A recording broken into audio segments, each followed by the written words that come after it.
हे नागों के देवता नागराज, हे मेरे महादेव, जो कोई भक्त नाग पंचमी की इस पावन दिन के दिन वीडियो को लाइक करे, उसकी झोली खुशियों से भर देना, उसके जीवन की हर निर्धनता सदा के लिए दूर कर देना। और जो कोई भक्त सावन माह की नाग पंचमी के दिन शिवलिंग पर यह 5 पवित्र चीजें चढ़ा दे, उसके जन्म जन्मांतर की गरीबी को समाप्त कर देना। उसके घर में मां लक्ष्मी का वास सदा बना रहे। भक्तों, सावन का पवित्र महीना चल रहा है। यह वही समय है जब भगवान शिव अपने भक्तों की हर पुकार सुनने के लिए पृथ्वी लोक पर स्वयं चलकर आते हैं। और इसी माह में पड़ने जा रही है नाग पंचमी, जो कि नागों के देवता नागराज और कालों के काल महाकाल की कृपा प्राप्त करने का यह बहुत ही सुनहरा अवसर आया है। जो कोई भक्त नाग पंचमी के दिन सच्चे मन से नाग देवता और भगवान भोलेनाथ का ध्यान करता है, उसकी हर मनोकामना पूर्ण होती है। जो कोई भक्त नाग पंचमी का व्रत रखे हुए हैं, रोज पूजा पाठ करते हैं, नाग देवता को दूध पिलाते हैं, नाग पंचमी का व्रत करते हैं, तो उन माता बहनों को नाग पंचमी के दिन शिवलिंग पर यह 5 चीज जरूर ही चढ़ा देना चाहिए। चढ़ाने मात्र से मनुष्य के जीवन का दुर्भाग्य समाप्त हो जाता है और भोलेनाथ की कृपा से इतनी धन दौलत आती है कि आने वाली 7 पूछते हैं भी बैठे बैठे खाएंगे। पीढ़ी दर पीढ़ी करती है। रुपयों पैसों पर राज भक्तों, आपकी जानकारी के लिए हम बता दें कि भगवान भोलेनाथ के गले में जो नाग विराजमान है, वह कोई साधारण नाग नहीं बल्कि नागराज वासुकी हैं। यह नाग अत्यंत शक्तिशाली, पूजनीय और देवताओं के भी देव हैं। अगर आपको कहीं भी नाग देवता ना मिले तो आप शिवलिंग पर जाकर, जो शिवलिंग पर नाग विराजमान होता है, उस पर यह 5 चीज चढ़ा देना। चढ़ाने मात्र से आपका दुर्भाग्य हमेशा के लिए समाप्त हो जाएगा। दोस्तों, आज की वीडियो में हम आपको बताएंगे कि वह ऐसी कौन सी 5 चीज हैं जो नाग पंचमी के दिन शिवलिंग पर नाग देवता नागराज की आराधना करते हुए चढ़ा देना है। कुछ लोग नाग पंचमी का व्रत तो रख लेते हैं, लेकिन शिवलिंग पर यह 5 चीज चढ़ाना भूल जाते हैं, जिससे उनका व्रत का कोई फल प्राप्त नहीं होता है और उनका दुर्भाग्य हमेशा ही साथ रहता है। इसलिए आज हम आपको इस सावन के पवित्र महीने में पड़ने वाली नाग पंचमी की वीडियो में बताएंगे कि वह कौन सी चीज है जो शिवलिंग पर जरूर ही चढ़ा देना है। भक्तों, वीडियो के अंत तक आपको बने रहना है। वीडियो को काट काट कर नहीं देखना है, नहीं तो आपसे इतनी ज्ञानवर्धक जानकारी छूट जाएगी। वीडियो को पूरा देखने पर ही आपको सही सटीक जानकारी प्राप्त होगी। दोस्तों, बात ऐसी है कि हमारा काम तो है सिर्फ सही सलाह देने का। हम तो केवल सलाह ही दे सकते हैं। अब आप इसको मानो या ना मानो, आपकी मर्जी। लेकिन भक्तों, इतना जरूर कहेंगे कि मान लोगे तो आपका बेड़ा पार हो जाएगा। बाद में मत कहना कि हमने बताया नहीं। तो चलिए जानकारी आरंभ करते हैं। वीडियो अच्छा लगे तो वीडियो को लाइक जरूर ही कर देना और चैनल पर पहली बार आए हो तो चैनल को सब्सक्राइब जरूर कर लेना, ताकि इसी प्रकार की और भी ज्ञान से भरपूर वीडियो आपको सबसे पहले प्राप्त होती रहे। तो चलिए भक्तों, तो आपका ज्यादा समय बर्बाद ना करते हुए जानकारी आरंभ करते हैं। भक्तों, जानकारी आरंभ करने से पहले हम यह भी जान लेते हैं कि नाग पंचमी पर नाग देवता की पूजा क्यों करते हैं और क्या कथा है। इसके बाद हम बताएंगे वह सामग्री जो आपको शिवलिंग पर अर्पित कर देना है। तो चलिए जान लेते हैं। प्राचीन कथा के अनुसार नाग पंचमी हिंदू धर्म का एक अत्यंत महत्वपूर्ण पर्व है, जो श्रावण मास की शुक्ल पक्ष की पंचमी तिथि को मनाया जाता है। इस दिन नाग देवता की पूजा का विशेष महत्व है।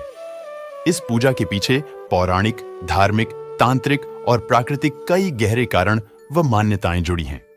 नाग देवता की कृपा के लिए नागों को धर्म रक्षक और पाताल लोक के अधिपति माना गया है।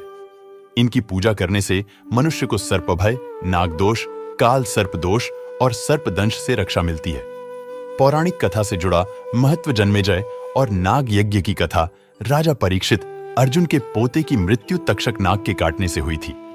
उनके पुत्र जन्मेजय ने बदले में एक विशाल सर्प यज्ञ करवाया, जिसमें सभी नागों को बुलाकर आहुति दी जाने लगी। आस्तिक मुनि कद्रु और जरत्कारु के पुत्र ने यह यज्ञ रुकवाया और नागों की रक्षा की। यह दिन ही नागों के अस्तित्व की रक्षा और उनके सम्मान का प्रतीक बन गया। तभी से नाग पंचमी पर नागों की पूजा होने लगी। कालसर्प दोष से मुक्ति ज्योतिष के अनुसार जिन जातकों की कुंडली में काल सर्प योग होता है, वे इस दिन विशेष पूजा करने से मुक्ति और शांति पा सकते हैं। इसलिए हिंदू धर्म में नाग पंचमी का त्योहार पूर्ण श्रद्धा भाव से सच्चे मन से मनाया जाता है। इसलिए भक्तों, इतने पवित्र पावन दिन को अपने हाथ से मत जाने देना। स्वयं नाग देवता जगत के पालनहार भगवान शिव के गले पर विराजमान है। तो सोचिए, नाग पंचमी के दिन कितना बड़ा दिन होगा। तो आप इसका अंदाजा लगा सकते हैं कि जब नाग देवता देवों के देव महादेव के गले में विराजमान है, तो इसकी पूजा पाठ करने से कितना बड़ा महत्व होता। तो हम तो ये आम इंसान ही है। सावन का महीना भगवान शिव की उपासना के लिए अत्यंत पवित्र और फलदायक माना जाता है। इस माह में भगवान शिव की पूजा विशेष रूप से शिवलिंग पर विविध वस्तुएं चढ़ाकर की जाती है।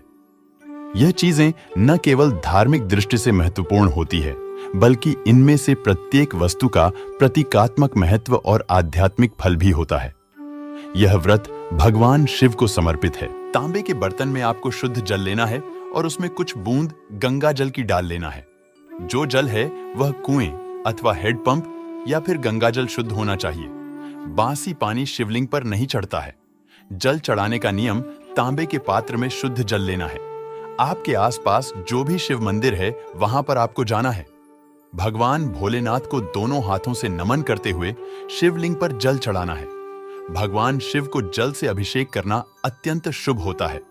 कहा जाता है कि गंगा जी स्वयं उनकी जटाओं में विराजती हैं। जल अर्पण से क्रोध शांत होता है, रोग दोष दूर होते हैं और मन को शांति मिलती है। रोजाना शिवलिंग पर जल चढ़ाने से फल, मानसिक शांति, शुद्ध विचार और बाधाओं से मुक्ति मिलती है। जल चढ़ाते समय मन ही मन ओम नमः शिवाय मंत्रों का जाप करना है। इससे भोलेनाथ आपसे प्रसन्न होंगे और आपको सावन सोमवार व्रत रखने का पूर्ण फल प्राप्त होगा। दूसरी वस्तु है दूध। दूध भगवान शिव को अत्यधिक प्रिय है। शिवलिंग पर दूध हमेशा शुद्ध ताजा गाय का दूध चढ़ाया जाता है। दूध से शिवलिंग का अभिषेक करना अत्यंत पुण्यदायी है। यह शरीर, मन और आत्मा की शुद्धि का प्रतीक है। प्रत्येक सावन सोमवार के दिन शिवलिंग पर दूध चढ़ाने से आरोग्यता, संतान प्राप्त होती है, दुर्भाग्य समाप्त होता है और दरिद्रता से हमेशा के लिए मुक्ति मिल जाती है। तीसरी वस्तु है दोस्तों बेलपत्र। शिव पुराण में कहा गया है कि बेलपत्र शिव को अति प्रिय है। त्रिदली बेलपत्र उनके त्रिनेत्र, त्रिगुण और त्रिकाल स्वरूप का प्रतिनिधित्व करता है। बेलपत्र के प्रत्येक पेड़ में त्रिलोक, ब्रह्मा, विष्णु, महेश का प्रतीक है। इसलिए हमेशा शिवलिंग पर 3 पत्ते वाला बेलपत्र आपको अर्पित करना है। बेलपत्र कटा फटा नहीं होना चाहिए। बेलपत्र यदि 6 महीने पुराना भी होगा तो चल जाएगा, लेकिन 3 पत्ती वाला बेलपत्र शिवलिंग पर अर्पित किया जाता है। इससे ब्रह्मा, विष्णु, महेश तीनों प्रसन्न हो जाते हैं। शिवलिंग पर बेलपत्र चढ़ाते समय आपको यह ध्यान रखना है कि बेलपत्र हमेशा सीधे ही चढ़ता है। बेलपत्र को उल्टा करके ना चढ़ाएं। अगर संभव हो सके तो बेलपत्र को शुद्ध जल से धोकर बेलपत्र के ऊपर चंदन लगाकर आप शिवलिंग पर बेलपत्र अर्पित करें। इससे शिव बहुत ही जल्दी प्रसन्न हो जाते हैं। सावन के प्रतीक सोमवार के दिन शिवलिंग पर बेलपत्र चढ़ाने से पापों का नाश होता है, संतान सुख की प्राप्ति होती है और जो भी मनोकामना है वह पूर्ण होती है। चलिए अब तो जान लेते हैं कि नाग पंचमी व्रत के दिन महिलाएं व्रत में क्या खाएं और क्या ना खाएं। व्रत में खाएं फल, केला, सेब, पपीता आदि, दूध, दही, मखाना, साबूदाना, सिंघाड़े का आटा, फलाहारी नमकीन, व्रत वाली खीर, वर्जित चीजें, लहसुन, प्याज, तामसिक भोजन, मांस, अंडा, गेहूं, चावल से बना सामान्य खाना, चावल खाना इस दिन विशेष रूप से वर्जित होता है, क्योंकि ऐसा माना जाता है कि चावल भूमि के नीचे रहने वाले जीवों को हानि पहुंचा सकता है।